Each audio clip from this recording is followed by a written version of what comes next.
Hello बच्चों, तो हम लोग अगला टॉपिक क्या पढ़ने वाले थे? Use of has, have and had. तीनों मतलब वर्ब्स का प्रयोग हम लोग पढ़ने वाले थे। तो हैज एंड हैव का प्रयोग प्रेजेंट में किया जाता है, प्रेजेंट में किया जाता है। इसका प्रयोग जब वाक्य में रखता है, रखती है, पास है के अर्थ में होता है। उसके बाद कल में पेंस, हमारा सेंटेंस कंप्लीट हो जाता है। अब आप आइए सेकंड सेंटेंस में। जैसे हमारे पास 4 कुत्ते हैं। कितने कुत्ते हैं? 4 कुत्ते हैं। तो जहां पर हमारे के लिए इंग्लिश होती है वी हमेशा मतलब हम बहुत सारे हैं, मतलब कि प्लूरल सब्जेक्ट है, और प्लूरल सब्जेक्ट के साथ हैव का प्रयोग किया जाता है। ठीक है। उसके बाद वी सब्जेक्ट लिखते हैं, उसके बाद मेन वर्ब में हैव का प्रयोग करते हैं, हेल्पिंग वर्ब में हैव का प्रयोग करते हैं। उसके बाद फोर लिखते हैं, उसके बाद जाकर कितने कुत्ते हैं? 4 डॉग्स।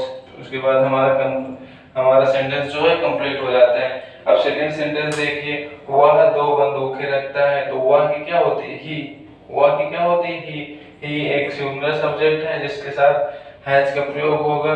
फिर उसके बाद 2 हैं तो 2, फिर उसके बाद बंदूकें हैं तो क्या होगा? गन्स।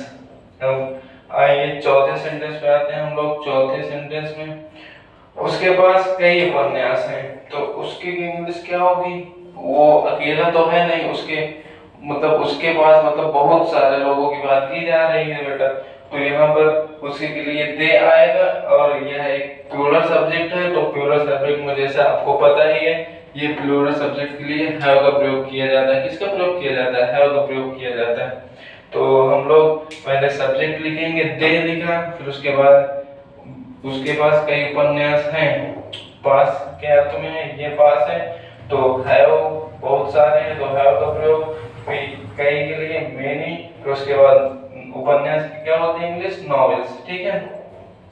तो ये हम लोग प्रेजेंट में हैज हैव का प्रयोग पढ़ना समझ चुके हैं। अब आते हैं हैड का प्रयोग पढ़ना। तो सेम कंडीशन इसकी रहती है, क्यों? Singular plural. देखिए केवल कितना थोड़ा सा अंतर होता है। इसका प्रयोग यदि वाक्य में आपको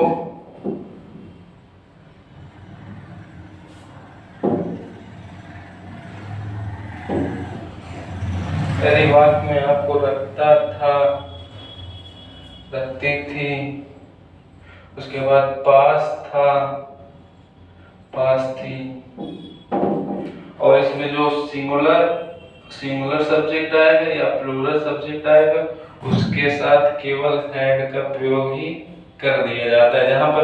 जहां पर हम लोग देखेंगे कि लिखा है कि रखता था, या फिर रखती थी, या फिर पास था, या फिर पास थी, वहां पर हम लोग डायरेक्ट केवल हैड का प्रयोग कर देते हैं। जैसे मेरे पास 2 गाय थी। तो यहाँ पर मेरे पास मतलब आई। मेरे के लिए क्या होती है? आई।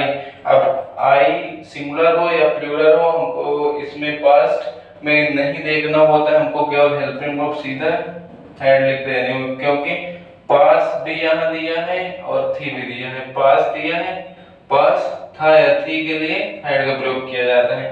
तो हम लोग सब्जेक्ट लिखेंगे, तो उसके बाद वर्ब लिखेंगे। कितनी गाय थी? 2, TW और 2। 2 गाय थी तो सी, काऊ माने गाय, CWO। कंप्लीट हो गया हमारा सेंटेंस। अब जैसे है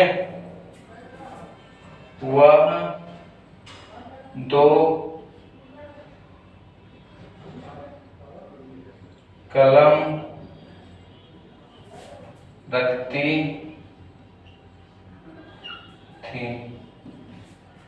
रखती थी। अब यहाँ पर ये रखती थी दिया हुआ है, इसका मतलब ये पास्ट में दिया हुआ है। पास्ट में हम लोग हैड का प्रयोग करते हैं। तो उसके वह की क्या होगी? ही।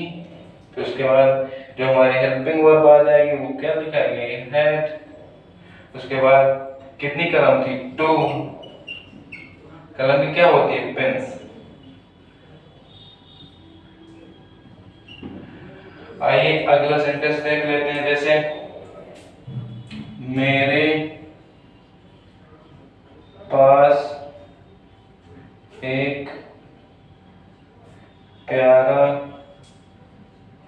घोड़ा था। मेरे पास एक प्यारा घोड़ा था।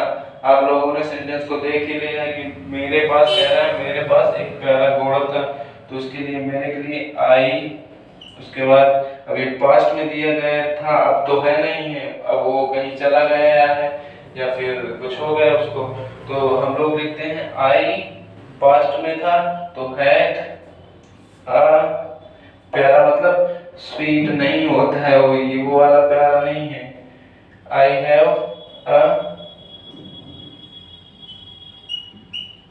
लवली हॉर्स, है ना। मेरे पास एक प्यारा घोड़ा था, ठीक है। और आगे चलते हैं हम लोग, एक सेंटेंस और देख लेते हैं आपकी क्लियरिटी के लिए। एक सेंटेंस और बोल दीजिए, क्या होगा। हमारे पास 4 कुत्ते थे, आइए नाम से देख लेते हैं। सरला के पास एक अंगूठी थी। अब देखिए ये हमारा सेंटेंस हो गया। सरला के पास कितने अंगूठे थे, एक अंगूठी थी।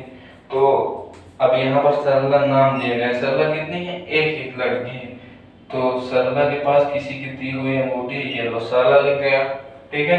उसके बाद एक हो या बहुत हो, इससे हमसे कोई मतलब नहीं होता है। अगर थी है, पास दिया गया है, तो सीधा क्या लगा देंगे, हैड लगा देंगे। उसके बाद कितनी अंगूठी है, उसके बाद अंगूठी की इंग्लिश होती है RING, एक रिंग है। तो इसी प्रकार आप लोग पढ़ते रहिए और सीखते रहिए ट्रिक के साथ इंग्लिश। ट्रिक के साथ इंग्लिश, यदि आपके पास कोई sentence has, have and had से जुड़ा हो तो आप कमेंट बॉक्स में डाल दीजिएगा। I will reply each and every student who will come to learn by my channel, my classes. Thank you very much.